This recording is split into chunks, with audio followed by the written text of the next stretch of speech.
बिस्मिल्लाहिर्रहमानिर्रहीम। अस्सलामु अलैकुम वरहमतुल्लाहि वबरकातुहू। आइए आज जानते हैं कि राहिब कौन था। ये दास्तान हमें ले चलती है आज से तकरीबन 1500 साल पहले के अरब के सफ़र पर। उस वक्त का अरब जहालत, कबायली लड़ाइयों और अंधेरों में डूबा हुआ था, मगर अहले किताब अपनी कुतुब में आने वाले आखिरी नबी की निशानियां पढ़ते थे। कुरैश मक्का तिजारत के लिए मशहूर थे और उनके काफ़िले शाम और यमन का सफ़र करते। उन्हीं काफ़िलों में एक काफ़िला ऐसा भी था जिसमें हज़रत अबू तालिब अपने भतीजे हज़रत मोहम्मद सल्लल्लाहु अलैहि वसल्लम को साथ लेकर शाम की तरफ रवाना हुए। उस वक्त हजूर अकरम सल्लल्लाहु अलैहि वसल्लम की उम्र तकरीबन 12 साल थी। ये सफ़र न सिर्फ एक तिजारती काफ़िले का सफ़र था, बल्कि तारीख़ इंसानियत के एक अजीम वाक़ये की तमहीद भी था। रेगिस्तान के तवील और सब्र आज़मा रास्ते पर काफ़िला आगे बढ़ रहा था। यहाँ से एक ऐसा मंज़र ज़ाहिर होने वाला था जो नबूवत की अज़मत की झलक दिखाएगा। काफ़िला गर्मी की तपश और तवील रास्ते के बावजूद सब्र व सुकून के साथ आगे बढ़ रहा था। हज़रत मोहम्मद सल्लल्लाहु अलैहि वसल्लम काफ़िले के साथ खामोशी और वक़ार के साथ चल रहे थे। रात के अंधेरों में काफ़िला ठहरता, आसमान के सितारे चमकते और सहरा की खामोशी गहरी हो जाती। सफ़र के दौरान एक कब्र का टुकड़ा मुसलसल हुज़ूर सल्लल्लाहु अलैहि वसल्लम पर साया किए रहता। बिलाखिर काफ़िला शाम की सरहद के करीब बुसरा के इलाके में पहुंच गया। यहाँ एक खानकाह थी जिसमें एक राहिब रहता था, जिसे लोग बहरा के नाम से जानते थे। बहरा अहले किताब में से था जो अपनी कुतुब में आने वाले नबी की निशानियाँ तलाश करता रहता था। वो गहरे गौर व फिक्र में अपनी किताबों का मुताला करता और पेशगोइयों पर गौर करता। जैसे ही कुरैश का काफ़िला खानकाह के करीब पहुंचा, बहरा ने गैर मामूली मंजर महसूस किया। जब काफ़िला रुका तो एक दरख्त की शाखें झुककर हुजूर सल्लल्लाहु अलैहि वसल्लम पर साया करने लगी। ये मंजर देखकर बहरा के दिल में यकीन और भी बढ़ गया कि ये बच्चा वही आखिरी नबी है जिसका जिक्र इल्हामी किताबों में आया है।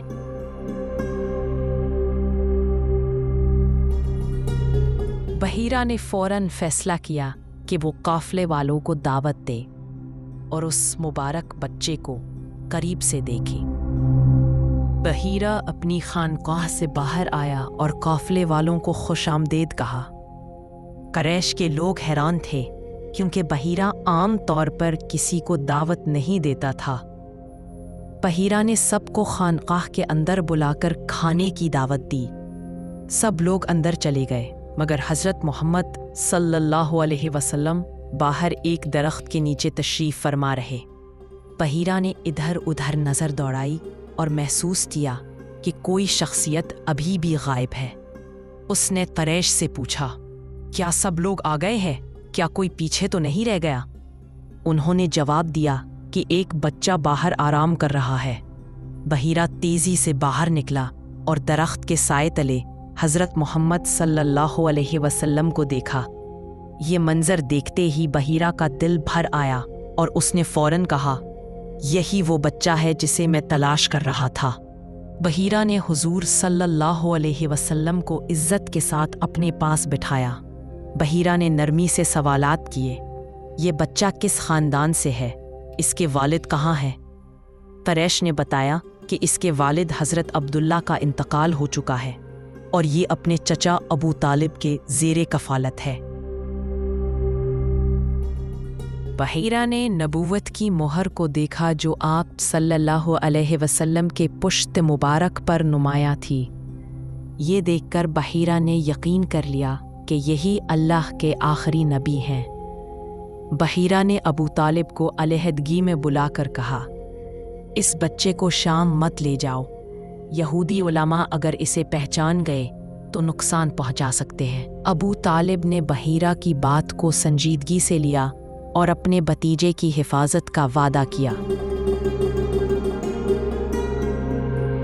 बहीरा की नसीहत के बाद काफ़िला दोबारा मक्का की तरफ रवाना हुआ ابو طالب کے دل میں اپنے بھتیجے حضرت محمد صلی اللہ علیہ وآلہ وسلم کی حفاظت کا جذبہ اور بھی بڑھ گیا۔ قافلہ سکون اور احتیاط کے ساتھ مکہ کی جانب واپس سفر کرنے لگا۔ چھوٹی عمر کے باوجود آپ صلی اللہ علیہ وآلہ وسلم کی شخصیت میں ایک انوکھا نور اور سکون جھلکتا تھا۔ اب بھی ایک بادل مسلسل آپ صلی اللہ علیہ وآلہ وسلم پر سایہ کیے رہتا۔ بالآخر قافلہ خیریت کے ساتھ مکہ واپس پہنچ گیا۔ ابو طالب نے اپنے بھتیجے کو گلے لگایا اور اللہ کا شکر ادا کیا۔ یہ واقعہ نبوت کے سفر کی پہلی جھلک تھی جو دنیا کے لیے روشنی بننے والا تھا۔ یہ اللہ کی قدرت اور حفاظت کی علامت تھی کہ بچپن ہی سے آپ صلی اللہ علیہ وآلہ وسلم کی حفاظت خاص انداز میں کی گئی۔ یوں بحیرہ راہب کا واقعہ تاریخ اسلام میں ایک روشن باب بن گیا۔ امید کرتی ہوں کہ آپ کو یہ ویڈیو بہت پسند آئی ہوگی۔ مزید ایسی ویڈیوز کے لیے ہمارا چینل ضرور سبسکرائب کریں۔